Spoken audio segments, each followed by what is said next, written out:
In the heart of 19th century New York, the city pulsed with ambition. On one side of the East River, Manhattan's skyline reached ever higher, a symbol of opportunity and promise. Across the water, Brooklyn thrived with its own energy, its streets alive with the hopes of countless families. Yet, between these two worlds, the river flowed, wide, restless, and uncrossable by any permanent means.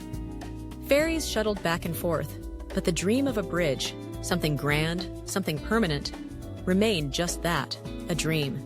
John Roebling, a German-born engineer with a mind as sharp as the steel he loved, saw what others could not.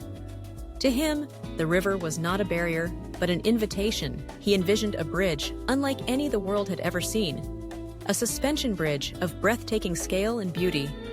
Late into the night, John would sit at his desk, sketching bold lines and elegant curves, his candle flickering as he drafted plans that would defy the limits of his time.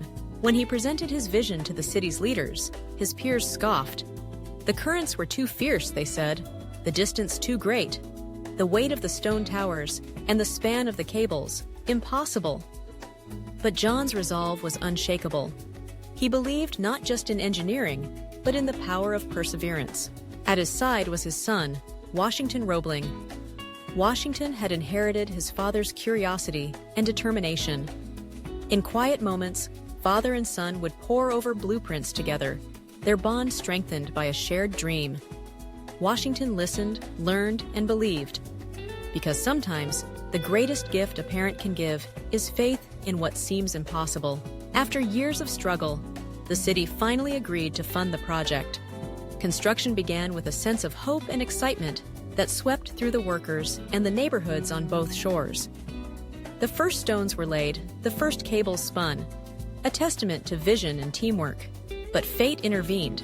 A tragic accident on the site claimed John Roebling's life before he could see his dream realized. The city mourned, and many assumed that the bridge would remain unfinished, a monument to what might have been. Washington Roebling, now chief engineer, pressed on. But soon, he too was struck by tragedy. Working deep beneath the river in pressurized caissons, Washington developed a debilitating illness. He became paralyzed, confined to a bed, unable to walk or speak. The world outside moved on, but inside, Washington's mind remained clear, his determination undiminished. In the quiet of his sick room, a new form of communication was born. With only one finger left to move, Washington tapped messages into his wife Emily's hand. Letter by letter, word by word, he relayed his instructions, his calculations, his guidance. Emily became his voice, his bridge to the world outside. Day after day, she carried his words to the workers on site, translating his vision into reality. Through years of hardship, setbacks, and doubt, the bridge rose, stone by stone, cable by cable. Workers from every walk of life toiled together, united by a shared purpose. It was not just an engineering project, but a testament to the resilience of the human spirit, to the power of teamwork and love. And then, after more than a decade of struggle, the Brooklyn Bridge stood complete. Its graceful arches and soaring cables stretched across the river, a symbol of what can be achieved when hope refuses to yield. On opening day, thousands crossed the span, their footsteps echoing the perseverance of those who had made it possible. The Brooklyn Bridge endures, not just as a marvel of engineering, but as a monument to the unshakable will of those who dared to dream, and never, never, never gave up. Never, never, never give up.